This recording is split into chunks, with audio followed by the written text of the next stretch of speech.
73 morts sur les routes de Gironde depuis le début de l'année. C'est un tué tous les 5 jours. Face à ce constat alarmant, les pouvoirs publics, dont Bordeaux Métropole, ont décidé de lancer ensemble une campagne de communication de grande ampleur. Vitesse, refus de priorité, consommation d'alcool ou de stupéfiants, il faut changer nos comportements.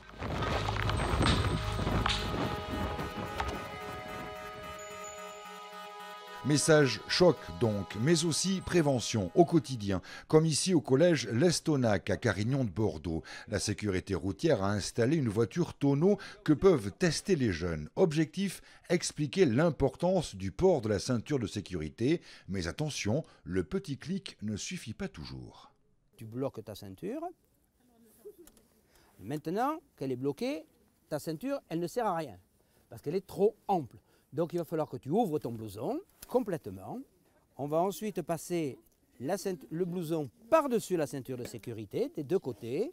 Voilà. Et maintenant, ta ceinture de sécurité est encore trop ample. Donc tu vas tirer un petit coup sec avec la main opposée sur la boucle, de bas en haut, de façon à ce que ta ceinture ventrale soit vraiment bloquée contre ton corps. Après la théorie, place à la pratique et donc la fameuse voiture tonneau démonstration. Donc je suis avec Talia, ça s'est passé comment à l'intérieur? Enfin, beaucoup de sensations et tout. Ouais, ça fait peur quand même. Ouais, ça fait peur. On vous a entendu crier quand même, hein. Vous n'êtes pas forcément très rassuré sur le coup. Quand on a la tête en bas, ça fait quand même peur. Et vous imaginiez que ça ferait cette impression-là? Non, pas du tout. On pensait que ça serait beaucoup moins fort en fait. Et donc là maintenant, le résultat c'est quoi quand vous allez monter dans une voiture? Bien boucler la ceinture. Ça c'est clair? Oui. Non, mais ça fait vraiment peur quand même. Ce genre d'opération, ici, vous en faites régulièrement? Alors, c'est notre travail journalier. Aujourd'hui, la mission de sécurité routière de la préfecture mène à peu près, cette année, on a fait 140 actions dans des milieux totalement différents. Ça va comme ici dans un collège, mais on fait aussi des pistes d'éducation routière dans les écoles, on fait les lycées, les universités et bien sûr les entreprises, puisque le risque routier en entreprise est un domaine très très important pour nous. En général, quelle est la réaction du public? Alors, la majorité des personnes qui montent dans cette voiture tonneau, ils sont tous unanimes.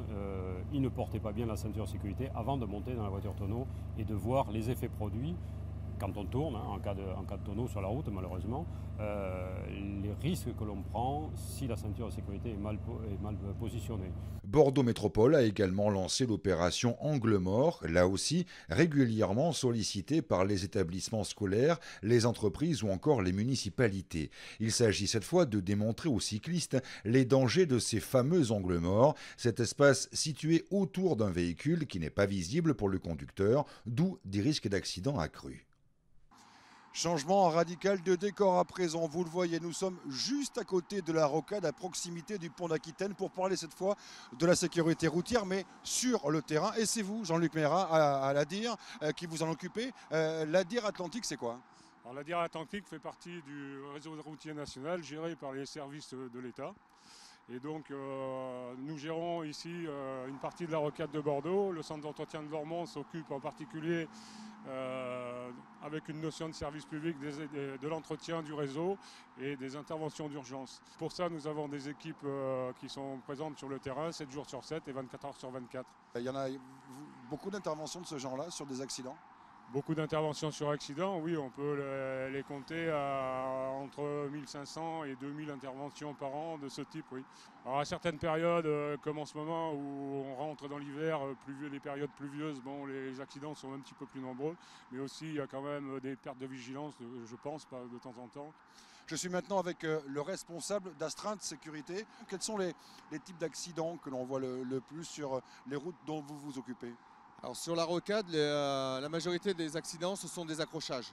Ce sont des petits accrochages sans que matériel. Mais il peut arriver malheureusement qu'il y ait des accidents corporels où on a les pompiers sur intervention avec les forces de l'ordre. Et il y a 2 mois de ça, malheureusement, également un accident mortel. Donc ça n'a l'air de rien, mais les petits accrochages peuvent déclencher aussi ce qu'on appelle des suraccidents. Donc même un petit accrochage reste un événement important. Tout à fait, parce que dès qu'il y a un petit accrochage, qu'on fait une protection, qu'on neutralise une voie sur la rocade, ça crée des bouchons en arrière. Et bien entendu, le non-respect des distances de sécurité et la vitesse excessive peuvent créer des suraccidents qui peuvent être plus importants. L'augmentation du trafic fait que plus c'est dense, plus il y a d'accrochages, plus il y a de bouchons et plus il y a de suraccidents derrière. Le danger existe aussi en milieu urbain, notamment autour du tramway. Bordeaux Métropole a récemment lancé une campagne de communication pour appeler à la vigilance. C'est la campagne Carlo le Rhino. Hervé Lefebvre, pourquoi avoir lancé cette campagne ? C'était l'occasion, en fait, avec cette campagne, de rappeler les messages de sécurité aux piétons, aux cyclistes et aussi aux automobilistes.